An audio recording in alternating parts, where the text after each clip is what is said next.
Howdy y'all, you got the Bulldog on the channel. When I started this deal, I thought I did a lot more weird, oddball stuff.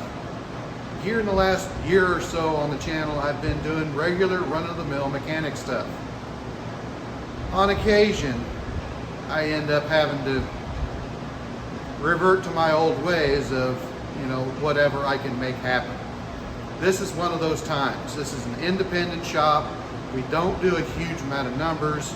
So there's some equipment that we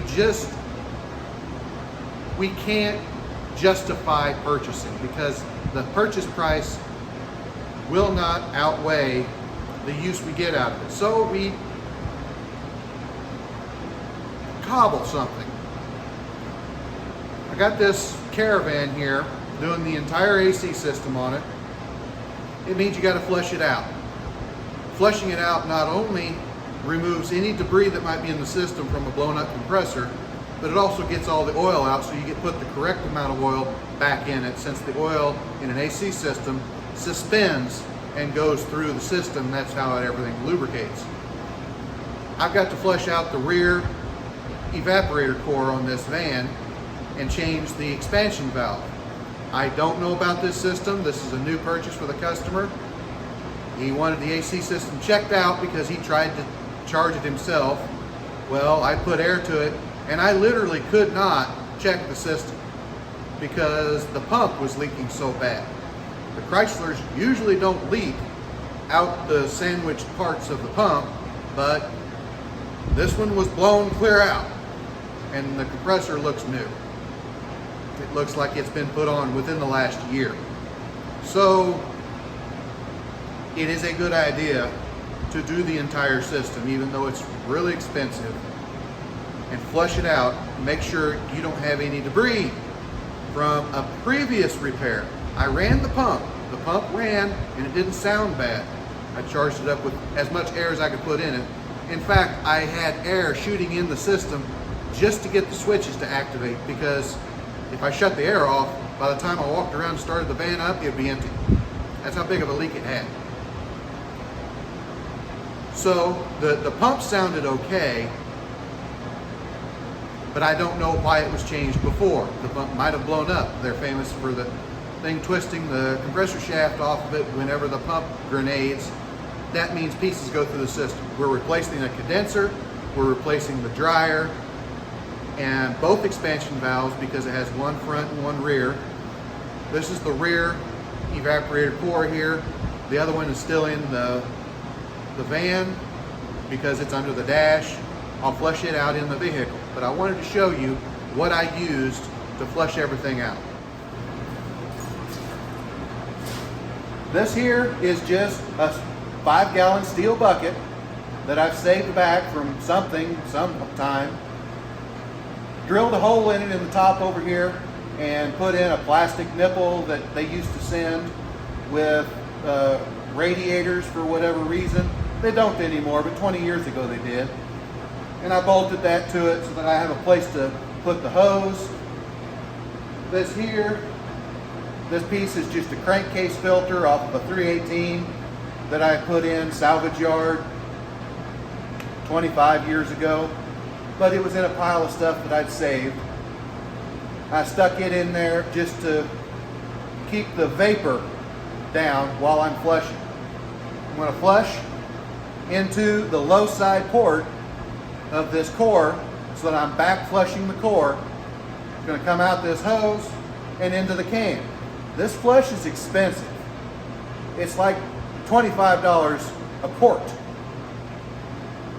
So what I do is I retrieve it in this and then run it through a filter and pour it back in a jug to reuse it. You do that 2 or 3 times. When it gets saturated with oil, then you get rid of it. So you can get quite a bit of use out of it. And then your final flush, the last one you run through the system, that's your brand new flush, and it cleans it up really well.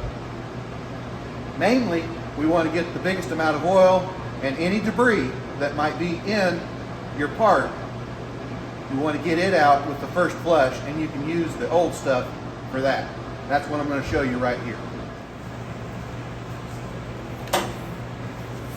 We've got this flush system that we bought years ago, so long ago that it has R12 fittings on it.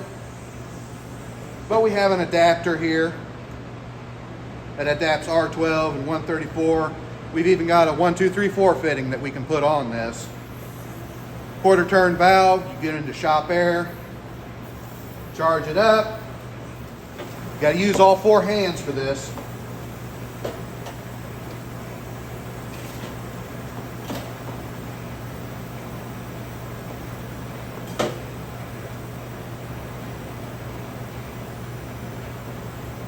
And you have to be very careful about these tubes.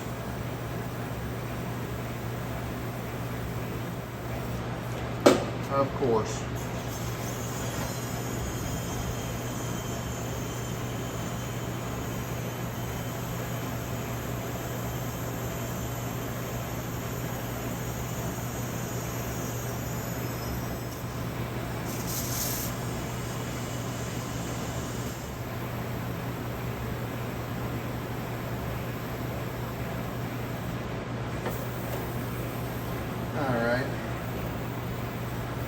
My hose was pinched off right here,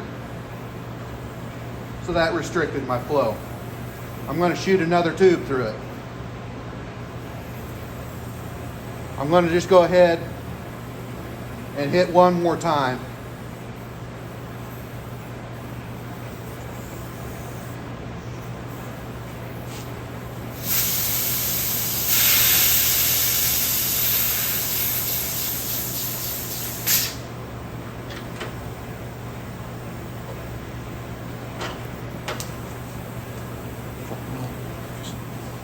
Now we got this all flushed out and ready to go,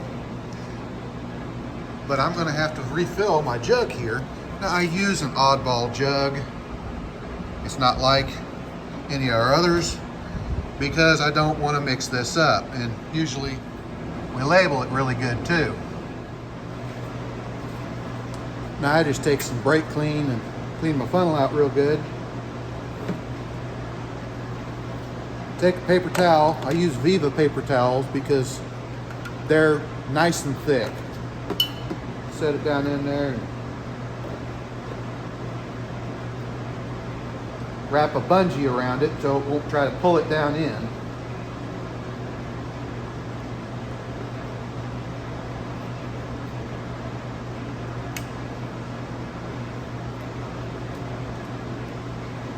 If it gets stuck to the bottom, it won't filter and it'll just try to overflow on me.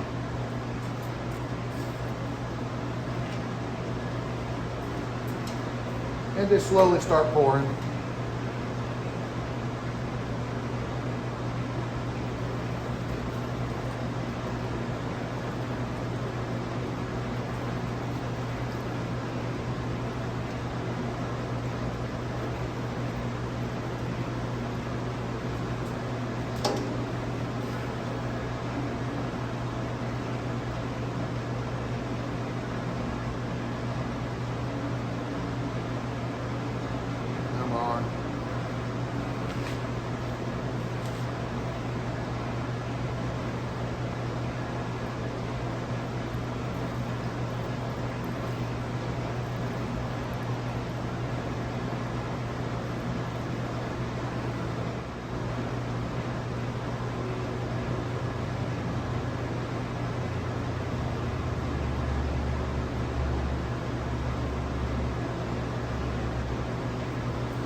You always end up making a big mess.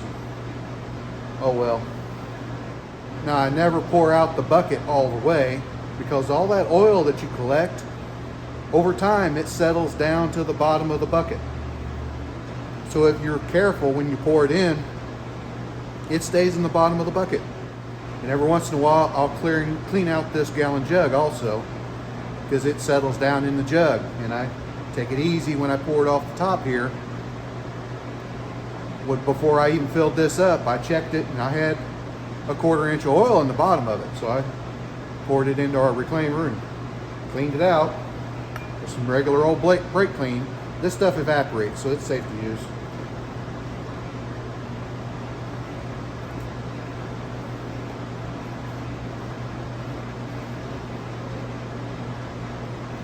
I found this top somewhere. It opens and shuts, so that's why I use it on this. Now I'm going to go flush out the van, get everything put back together, so I'm ready to evacuate the system and recharge it. This is just going to be a quick video on what I do to flush everything out in the Jenko equipment that I use. So like, comment, subscribe, hit your little bell notification, share it all around. We'll talk to you later.